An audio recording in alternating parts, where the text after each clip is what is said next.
با فرزندم مراجعت میکنم مجید فتحالدین اسمونویچ که در خارج کشور با همراهی همون کسانی که غرض دارن و خب منفعت شخصی دارن و نمیخواهن آبادی و تنجی تاجیکستان همراه نشه. برای سربلندی و آبادی این ملت مقصد که کوشش و غیرت کن، هیچ وقت مقصد که در این فکر قطعی همون آدمایی که غرض دارن و فکری باطل دارن و غرض منفعت شخصی دارن با همراه نشه. من در این تاجیکستان آزادانه با همراه مادر زندگی دارم.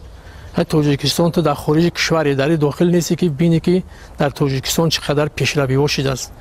مثال ساختمان راه ها، اینا دوشنبه، قرغنتیپه، کلمک، فولاب، مقصد هم قدر بیناهای با حشمت و بسیار آشنا در تاجیکستان، در مرکز تاجیکستان شهر دوشنبه خامد افروختن.